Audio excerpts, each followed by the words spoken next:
Το σπίτι του δασκάλου. Διήγημα του Κωνσταντίνου Χατζόπουλου. Να μην είσαι για τίποτε. Να μην είσαι για τίποτε. Γκρίνιαζε ο παππούς κάθε φορά που ο πατέρας γύριζε το μεσημέρι σπίτι δίχως να μπορέσει να εκτελέσει μια απόφαση, να εισπράξει ένα χρέος που είχε βγει πρωί επίτηδες για να το εισπράξει. Ο πατέρας έσκυβε το κεφάλι και δεν μιλούσε.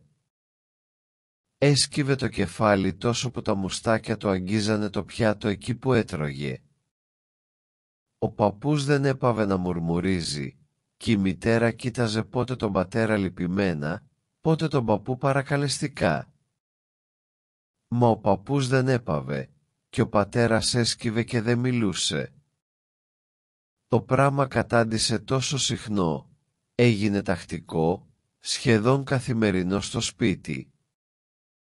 Το στόμα του παππού συνήθισε να μουρμουρίζει, οι ώμοι του πατέρα μαζέψαν από το σκύψιμο, το πρόσωπό του πήρε όψη περισσότερο κουτί παρά θλιμμένη. Κι όμως τόσο κουτός δεν ήταν ο πατέρας. Μονάχα πως δεν ήταν καμωμένος για έμπορος, όπως το θέλησε η περίσταση να γίνει, όταν κατέβηκε στην πόλη και παντρεύτηκε με τη μητέρα. Πρωτήτερα ζούσε στο χωριό του απάνω στα βουνά, όπου οι άνθρωποι περνούν τα χρόνια τους παίζοντας χαρτιά, μιλώντας για πολιτικά και κλέβοντας ο ένας του άλλου την κατσίκα. Καμία ανάγκη, φαίνεται, δεν βιάζει εκεί κανένα να έχει μια ξεχωριστή δουλειά. Τα μόνα γνώριμα έργα είναι του καταμετρητή, του εισπράκτορα, του πάρεδρου και του αστυνόμου. Από όλα αυτά είχε περάσει και ο πατέρας στο χωριό του, μα κάτω στην πόλη που κατέβηκε, δεν βρέθηκε εύκαιρη καμία από αυτές τις θέσεις, και ο πεθερός του ντρεπόταν από τον κόσμο να το βλέπει να κάθεται άεργος και το βίαζε να πιάσει κάτι τι να κάνει. Και ο πατέρας, το προχειρότερο που βρήκε ήταν το εμπόριο. Το άρχισε στο πόδι και στα χωρατά. Κι άξαφνα βρέθηκε χωμένος μέσα στα γεμάτα. Χωρίς να καταλάβει πώς, βρέθηκε μια στιγμή να έχει στο χέρι του όλο σχεδόν το γύρο της επαρχίας. Τα κάρα που δουλεύαν από το σκάλωμο στην πόλη δεν του ήταν πια αρκετά, και έφερε τα δικά του κάρα. Οι αποθήκες που ήταν γενίκιασμα στην πόλη δεν του χωρούσαν το πράμα, και έχτισε δικές του. Τα αγόγια που πλήρωνε για να ταξιδεύει εδώ και εκεί στοιχίζανε πολύ, ώστε αγόρασε δικό του αμάξι. Κάποιοι το βλέπαν πως παραξανύχτηκε και τακτικά του το ψιθύριζε η μητέρα, μα ο πατέρας είχε πάρει φόρα πια κι ήταν αδύνατο να σταματήσει. Σταμάτησε μόνο όταν ήρθαν ξαφνικά 2 δανειστές από το Τριέστη και κλείσαν τις αποθήκες με σφραγίδες, κατασχέσαν κάρα κι άλογα και πούλησαν το αμάξι. Ο παππούς πρόλαβε και έσωσε κάτι από την πρίκα της μητέρας, και του πατέρα για να έχει πάλι μια δουλειά του αφήσανε να εισπράξει ότι είχαν παραιτήσει ανίσπρακτο οι δανειστές από το Τριέστη. Κι έτσι ο πατέρας βρέθηκε πάλι με δουλειά. Έστησε το γραφείο του σε μια κάμαρα στο σπίτι, έβαλε σε τάξη χαρτιά και συναλλάγματα και άνοιξε πράξη με κλητήρες και με δικηγόρους. Για να πληρώνει όμως αυτούς, έπρεπε η μητέρα να γυρίζει με παντούφλες τρύπιες και στο σπίτι να μην τρώμε κρέας κάθε μεσημέρι. Είναι αλήθεια πως ο πατέρας δεν αργούσε πολύ να πάρει τελεσίδικες αποφάσεις και τα εκτελεστά είχαν γεμίσει το σιρτάρι.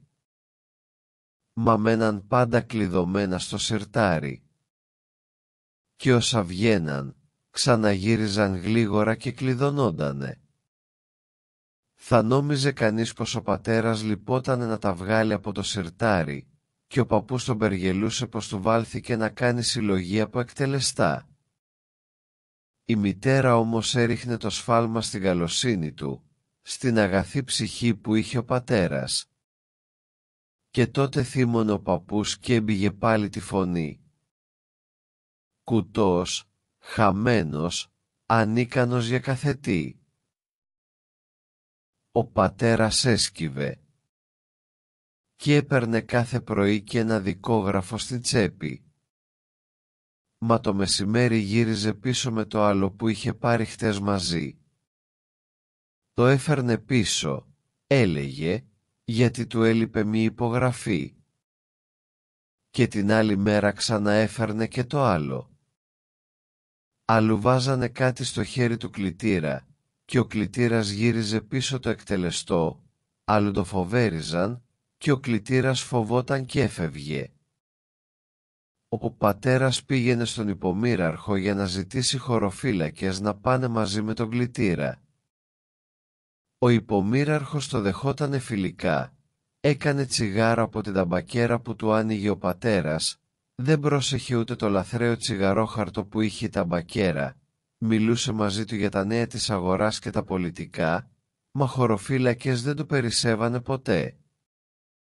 Ο πατέρας ένιωθε την αφορμή.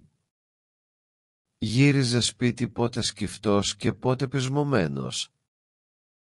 Και όταν του ξαναγκρίνιαζε ο παππούς, τολμούσε και ψιθύριζε καμιά φορά.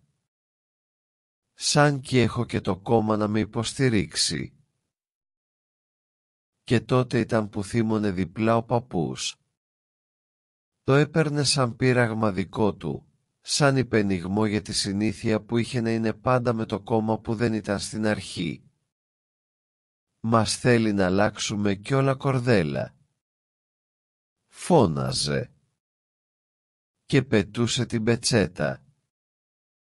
Η μητέρα μαζευόταν φοβισμένη και ο πατέρας δοκίμαζε κάτι να πει. Μα ένα νόημα της μητέρας τον κρατούσε. Ο παππούς είχε κι άλλη θυγατέρα παντρεμένη, που αφορμή ζητούσε να πάρει στο δικό της σπίτι τον παππού. Πατέρας και μητέρα σκύβαν τότε τα κεφάλια ώσπου ξεθύμωνε πάλι ο παππούς. Κι έτσι περνούσε η ζωή στενόχωρη στο σπίτι. Η μητέρα δεν είχε πια να δίνει έξοδα για νέες δίκες και στο σιρτάρι του πατέρα δεν μαζευόντανε νέα χαρτιά.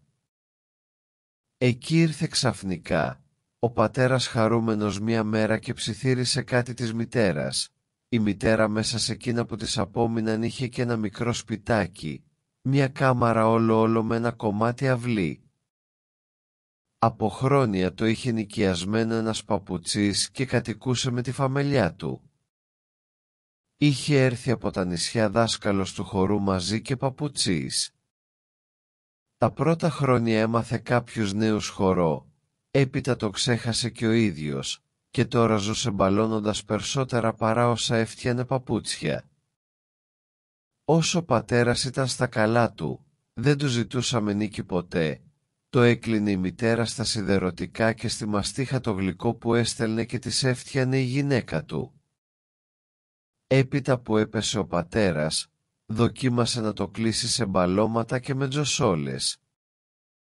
Μα ο δάσκαλος δούλευε ψεύτικα όσο δεν τον πλήρωνα μετρητά, και η μητέρα άρχισε να στέλνει να ζητά τον νίκη της δασκάλας, αφού απελπίστηκε πως ο πατέρας θα το έπαιρνε από το δάσκαλο. Η δασκάλα έβγαινε στην πόρτα τριγυρισμένη από ένα πλήθος πόδια ξυπόλυτα και αχτένιστα κεφάλια και μας έλεγε πως θα το φέρει μόνη της μητέρας. Έτσι είχαν μαζευτεί κάπου 2 χρόνων νίκια και σημειωθήκανε και εκείνα στα βιβλία του πατέρα. Γι' αυτό λοιπόν το σπίτι του δασκάλου, όπως το λέγαμε, βρέθηκε αγοραστής ανέλπιστα και ο πατέρας ήρθε στη μητέρα γελαστός εκείνη την ημέρα. Η μητέρα χρειαζόταν χρήματα και αυτή και έμεινε αμέσως σύμφωνη να πουληθεί το σπίτι του δασκάλου. Μα φαίνεται το άκουσε ο δάσκαλος, φοβέριξε πως δεν το αδειάζει, κι έτσι ο πατέρας ξαναήρθε βαρύς και σκοτεινός την άλλη μέρα. Ο αγοραστής του είπε πως το παίρνει μόνο αν του το δώσουν αδιανό. Και σαν δεν ήταν ο παππούς μπροστά, φώναξε ο πατέρας θυμωμένα. Θα του κάνω χαρτιά, να τον πετάξω έξω με τον ώμο. Και ετοίμασε την αγωγή. Μα η μητέρα λυπόταν τη δασκάλα και το πλήθος στα παιδιά της και δεν ήθελε να υπογράψει.